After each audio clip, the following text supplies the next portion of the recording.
Hola, queridos, queridas seguidores de ese podcast.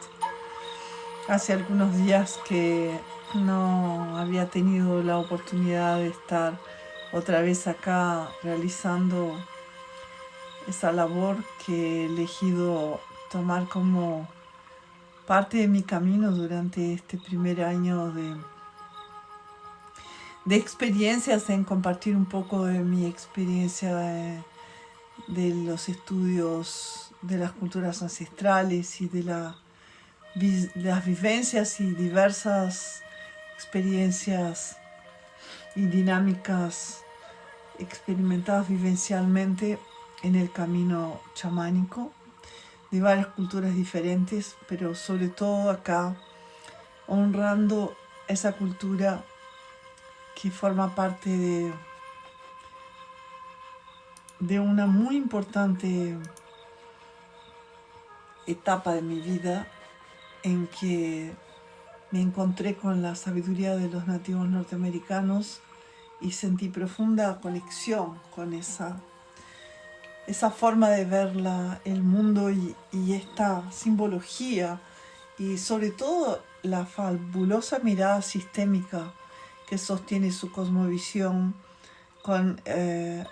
un conjunto de conocimientos muy prácticos, muy fáciles de aplicar realmente como un verdadero mapa de ruta en un camino de transformación y de autoconocimiento para el proceso iniciático a la espiritualidad. Y hoy, continuando acá con los conceptos que están asociados al segundo camino de sabiduría y transformación humana, según las cosmovisiones de estas culturas, sobre todo la cultura Seneca, Iroquois y la cultura Oglala, Sioux, Lakota. Vengo a compartirles un poquito ese concepto que tiene que ver con cuando nuestra mente está conectada con la existencia a través de ideas propias, de ideas que nacen desde la experiencia psíquica que vivimos acá en la Tierra. En el segundo camino de iniciación, nosotros comenzamos a entender que nuestras convicciones resultan en realidad en consecuencias, se transforman en manifestaciones verdaderas y físicas inclusive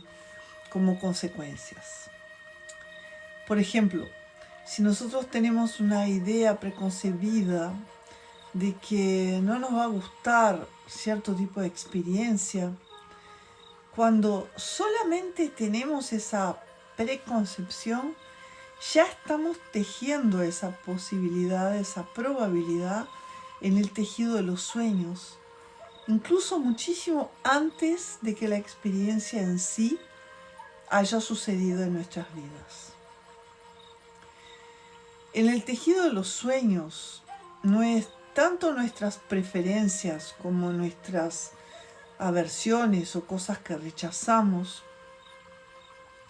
juntamente con las conclusiones mentales que no tienen capacidad de validarlas, tienen la potencia para formar diseños que pueden incluso atropellarnos. Nuestra falta de flexibilidad, representada por opiniones que adoptamos y por decisiones que tomamos, son lo que aumenta nuestro estancamiento y nuestra visión en ese túnel de iniciaciones. Las consecuencias de nuestras convicciones simplemente van a aparecer bajo la forma de pruebas que nos sorprenden y que en realidad lo que están ahí para hacer es para enseñarnos que nosotros tenemos de hecho la autoridad personal sobre nuestros puntos de vista. Si nosotros decidimos que no nos gusta una persona porque ella es, por ejemplo, muy escandalosa o porque viene de una cultura distinta a la nuestra o por cualquier otro motivo que sea, en realidad lo que estamos haciendo es negarnos a nosotros mismos la oportunidad de aprender algo nuevo con esa persona. Las consecuencias creadas por nuestras convicciones no aparecen necesariamente inmediatamente, pero lo que hace es como detener el proceso de la sincronicidad de las experiencias de la vida porque nos estamos rehusando a correr nuevos riesgos. Si nosotros decidimos que, por ejemplo, no nos gusta a alguien antes de haberla siquiera conocido, estamos negando cualquier otra experiencia que venga a ocurrir a través de personas que estamos rechazando por simplemente sentir algún tipo de resonancia con algo que esa persona tiene para mostrarnos y enseñarnos acerca de nosotros mismos. Nuestros juicios son lo que hacen estancar la interacción con esa magia de la sincronicidad de la vida antes mismo de habernos dado la oportunidad de poder experimentar esas bendiciones que son las experiencias sincrónicas para nuestro crecimiento. En la tradición de los mayas, por ejemplo, el gran espejo de humo es el símbolo de cómo la vida nos refleja nuestras creencias, así como todo lo que nosotros creemos que es verdadero. El humo que flota frente al espejo refleja las ilusiones creadas por nuestras ideas de separación. Y es impresionante la lista de ilusiones que nosotros aceptamos a través de anuncios, campañas de los medios, creencias grupales, rumores, juicios de otros sobre nosotros, además de nuestra propia necesidad de la aprobación exterior. El segundo camino de sabiduría, lo que nos está pidiendo para nuestro proceso de iniciación es que podamos tener el discernimiento y la claridad acerca de estas ilusiones, poder percibir que son ilusiones y de esa manera poder rescatar la energía que queda atrapada en ellas, liberando nuestro espíritu de ese fardo pesado de tantos conceptos limitantes. El gran espejo de humo es el que nos hace percibir nuestros comportamientos que restringen en lugar de expandir y que son resultados de que nosotros estamos tomando ilusiones como verdades. Por ejemplo, si nosotros creemos que somos superiores a otros, terminamos vivenciando situaciones que nos terminan llevando a observar otro ser humano egoísta, tratando a otros con menosprecio, o entonces nosotros mismos seamos tratados de esa manera, para que nosotros podamos constatar a través de la vivencia cómo es estar del otro lado de la moneda, cómo es estar caminando con los mocasines de esa otra persona que hemos considerado inferior a nosotros. Y cuando nosotros podemos ver cómo nuestro comportamiento es ofensivo, entonces ahí quizás podamos empezar a considerar cambiar nuestra forma de relacionarnos con los demás. Cada acontecimiento de nuestra vida es sin duda un reflejo que nos está enseñando algo respecto a nosotros mismos. a algunas personas les cuesta mucho comprender ese concepto porque todavía tienen un pensamiento que funciona en forma absolutamente lineal. No están comprendiendo que esos reflejos no necesariamente son absolutamente literales y conforman maneras de mostrar lo que precisamos aprender acerca de nosotros mismos desde un reflejo cornucopia, desde un reflejo absolutamente idéntico. Los reflejos que nosotros descubrimos en la forma como nosotros reaccionamos en ciertas situaciones, o cómo pensamos o sentimos, o cómo estamos aprendiendo con nuestra observación y también las participaciones personales, pueden tener diferentes tipos de ángulos de reflexión, ángulos de mostrar aspectos de nosotros que nosotros necesitamos poder reconsiderar y poder sacarle el velo de la ilusión que nos está impidiendo tener una perspectiva y un punto de vista alineado con las leyes de la naturaleza. Cuanto más nosotros podemos empezar a liberarnos de estos reflejos indeseables, vaciando esa canasta de creencias que llevamos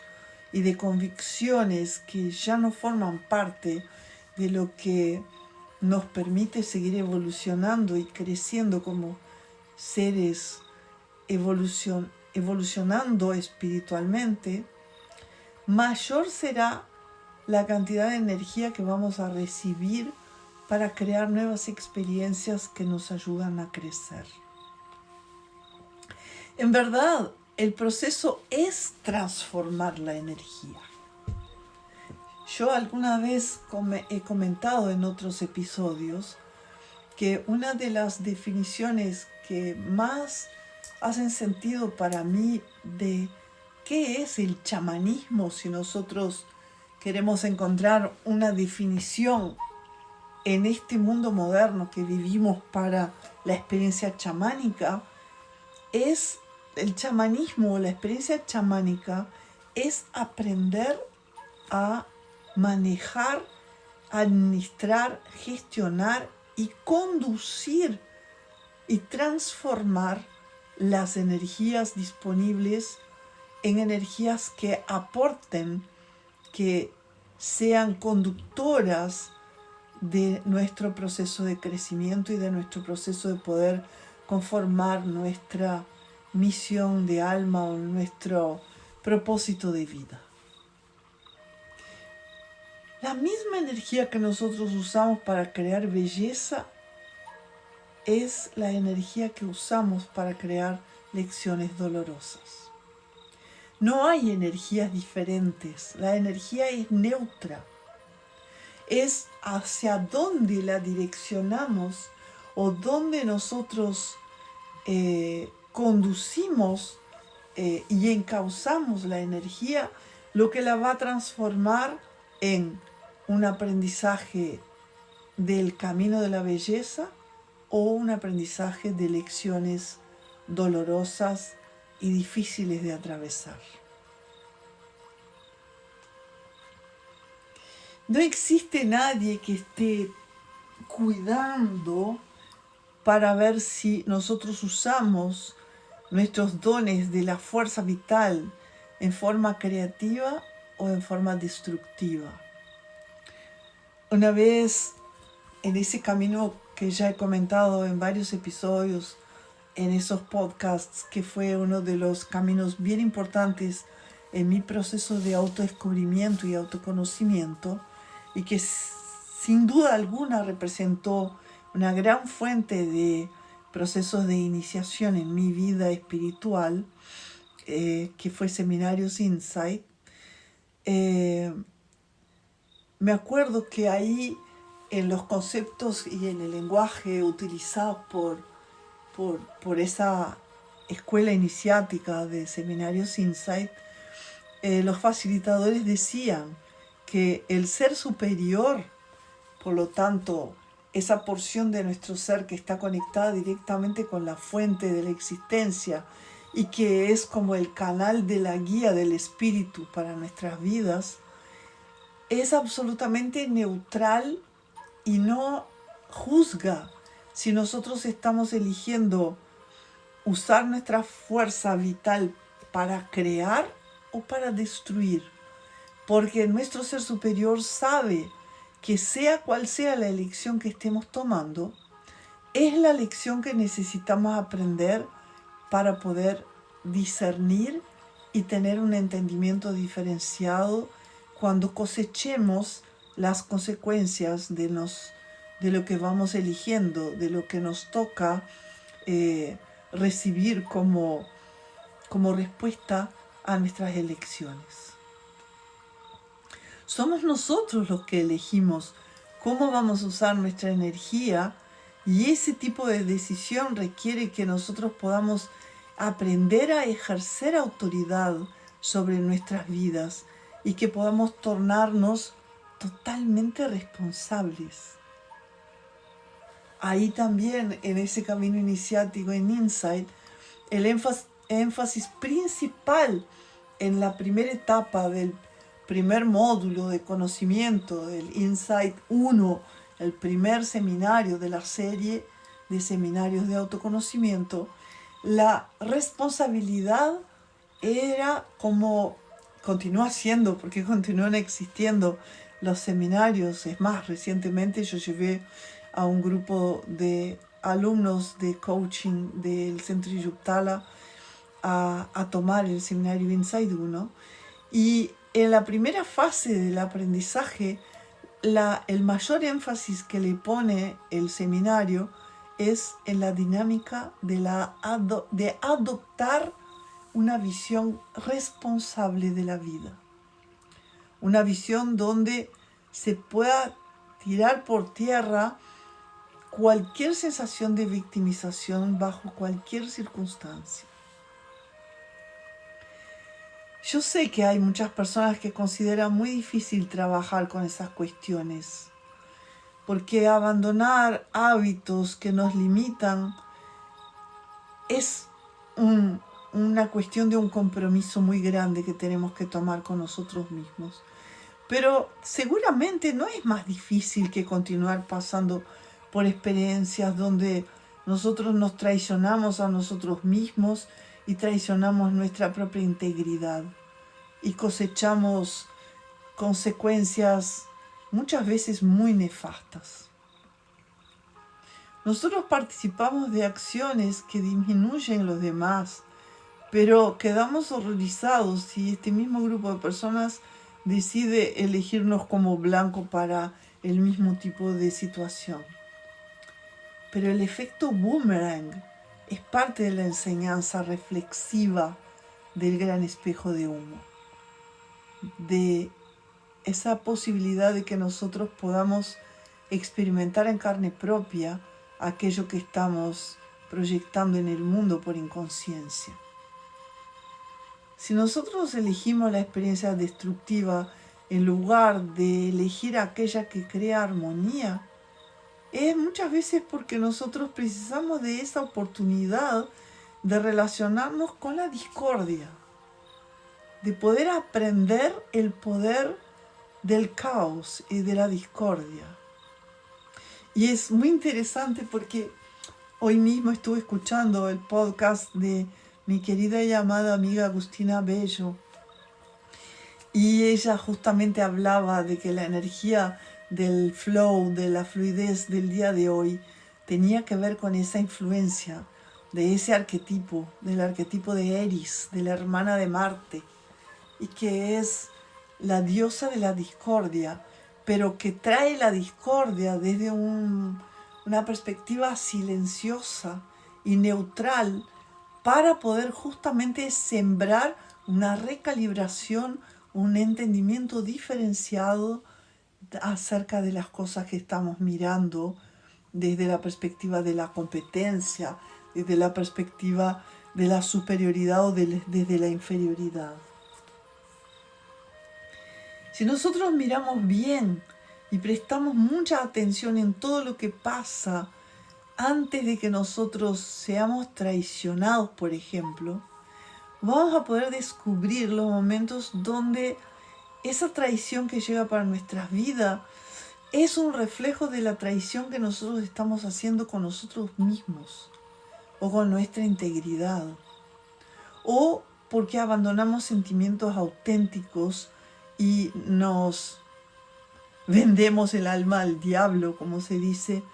para lograr beneficios que son pasajeros y aparentes. Si nosotros continuamos nuestra vida faltando con el honor hacia nosotros mismos de esa manera, deshonrándonos, estamos de alguna manera pidiendo, obviamente inconscientemente, que la vida traiga como reflejo esa falta de impecabilidad para que nosotros podamos darnos cuenta de esto. Esos reflejos pueden venir en forma de palabras abusivas contra nosotros o con una traición a nuestra confianza. Podemos culpar a los demás fuera de nosotros o podemos perdonarnos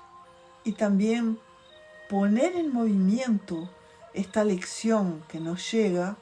perdonando a otros por sus acciones y alejándonos de la necesidad de estas situaciones dolorosas cuando nosotros trabajamos en esos lugares más profundos de nuestro ser, donde estamos guardando el odio o el desprecio por nosotros mismos. La falta de confianza en nuestra capacidad, la falta de entendimiento acerca de cómo construimos nuestra vida a partir de la integridad del ser, haciendo con ese ser y el pedido y el llamado del corazón lo que sentimos que nos nutre y nos trae alegría, y el tener vendría como consecuencia de toda ese abrazar la integridad y abrazar nuestra propia verdad. Las traiciones internas son tan poderosas, pueden incluso hacer que nosotros podamos sentir que es más fuerte incluso de que ser humillados en público por alguien. Cuando nos permitimos percibir que en realidad nos estamos traicionando y defraudando a nosotros mismos. Yo en mi vida pasé por varias pruebas iniciáticas que tuvieron que ver con eso, a la medida que no tenía la confianza de que yo era capaz de sostener mi verdad y sostener mi vida actuando desde mis dones y actuando desde el deseo de mi corazón. Hubo un tiempo, por ejemplo, que me dejé traicionar y traicioné a mí misma, creyendo que no era capaz de sostener a mi familia, a mis hijos, después de la muerte de su papá, trabajando como ayudadora, terapeuta, trabajando con las cosas de la espiritualidad que me llamaban y me pedían para dedicar mi vida a ese sacerdocio. Y entonces caí en una gran trampa de armar una sociedad, de un negocio, de un restaurante, de una cantina italiana, con un hombre con el que también me involucré afectivamente, creyendo que con eso estaría dando solución a solventar la parte económica de mi vida y de la responsabilidad que tenía para poder crear a mis hijos, educarles y darles lo que necesitaban, y tener también yo para la sobrevivencia y para la vida material, las necesidades materiales. Y al estar traicionando mi propio camino de sacerdocio, lo que terminé recibiendo fue una gran traición como reflejo de esta vivencia. Y en esa gran traición no solo perdí la posibilidad de que esta aparente solución y aparente beneficio de sostener esa sociedad en un negocio de vender comida, sino que también la traición me hizo perder todo lo que yo había podido construir y atesorar hasta este momento en mi vida, que había podido comprar una casa, que había podido sostener el estudio de mis hijos,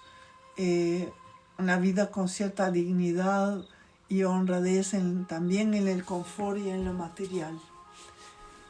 Perdí todo por esa traición. Y fue la manera en que pude ver que me estaba traicionando y que no estaba confiando en mis dones y en mi posibilidad real de continuar entregando a la vida aquello que mi alma había proyectado venir a entregar. Es entonces en ese segundo camino de iniciación que nosotros empezamos a aprender a confiar en nosotros mismos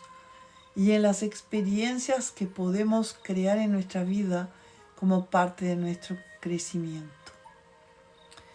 En última análisis, es ahí donde nosotros podemos empezar a reconocer que la buena o la mala suerte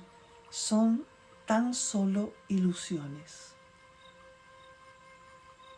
Ahí empezamos a aprender a aceptar nuestro proceso personal como una serie de eventos que fortalecen nuestra capacidad de curar nuestra voluntad, nuestras emociones, nuestros pensamientos y las actitudes que son aquellas que vienen frenando, que vienen limitando, que vienen engañando a nuestra psiquis y por lo tanto evitando que nosotros podamos continuar creciendo. Para poder salir del paso de estas traiciones o autotraiciones o autosabotajes, nosotros precisamos entender lo que es profundamente nuestra responsabilidad personal. Porque entonces el hábito de culpar a otros comienza a ser corregido en este segundo camino. Hay un pasaje de un libro de Jamie Sams donde ella cuenta que una de sus abuelas, la abuela Twyla,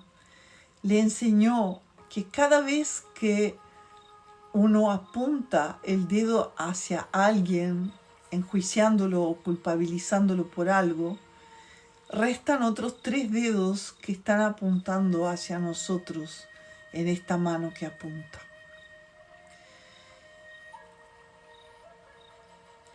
El entender que en primer lugar es necesario volverse uno hacia adentro de sí mismo y poder encarar el verdadero enemigo en esa batalla de la vida que es el enemigo interno, es cuando nosotros realmente empezamos a curar nuestras vidas. Sin esa capacidad reflectora o reflexiva, no podemos tornarnos responsables por nuestras vidas y por lo tanto no podemos liberarnos totalmente esa energía que utilizamos para culpar a los demás. Cuando nosotros culpamos a los demás o atribuyemos algo a una mala suerte o a un infortunio, estamos creando una ilusión que es la que hace que se estagne, que se tranque el flujo de la fuerza vital que podría ser utilizada para generar una palanca potente más allá de la conciencia de victimización y abriendo un campo enorme para las cosas creativas de nuestra vida. sin la habilidad de confrontar ese enemigo interior, nuestra integridad se pierde y empieza a tornarnos víctimas de las críticas, víctimas de nuestros propios arrepentimientos y víctimas también de las culpabilidades que adjudicamos a otros y a nosotros mismos. Nuestra voluntad se ve perjudicada y terminamos rehusando las oportunidades que la vida nos ofrece. Cuando nosotros tomamos realmente responsabilidad personal o habilidad reflectora, es posible cambiar nuestra vida de una vez por todas. Cuando abandonamos nuestro rol de víctima, no estamos más deshonrando nuestra cura personal o las fuerzas recibidas cuando nuestro espíritu fue exhalado en el universo por el gran misterio. Tomar responsabilidad, tomar la habilidad de responder a toda y cualquier circunstancia que aparezca en nuestras vidas es fundamental proceso iniciático para poder transitar y ir completando los escalones, los peldaños del segundo camino iniciático de la transformación de nuestro ser para poder volver a encontrarnos cada vez más con la fuente original de la creación, obrando a través de nosotros el propósito de nuestras almas para conformar el gran tejido de los sueños, de la colectividad, de toda la humanidad y de todas nuestras relaciones. Espero que esos conceptos del episodio de hoy te puedan ayudar a comenzar a preguntarte: ¿cómo estoy siendo responsable por mi propia vida? ¿En qué áreas de mi vida no estoy logrando ver dónde están los niveles de responsabilidad que no estoy tomando para que las cosas que me suceden una y otra vez y que son limitantes sigan ocurriendo? ¿Cómo es ser responsable por crear, provocar y permitir todo lo que ocurre en mi vida? ¿Cómo es ser una persona que mira cada episodio que aparece con la responsabilidad de preguntarse cómo fue que yo creé de alguna manera esa circunstancia para mi vida? ¿O qué es lo que esa situación que la vida me presenta está reflejando acerca de mis mecanismos internos, de mis dualidades no resueltas? Espero que te puedas poner esas preguntas y que no tengas apuro para contestarlas. Quizás ni siquiera quieras contestarlas desde tu reflexión mental, sino ponerlas como un rezo para que la propia vida te pueda ir mostrando dónde es que están ocurriendo esas situaciones en tu vida. Muchas gracias por acompañarnos esta noche. Nos volveremos a ver en un próximo episodio de los 7 caminos sagrados de la transformación humana.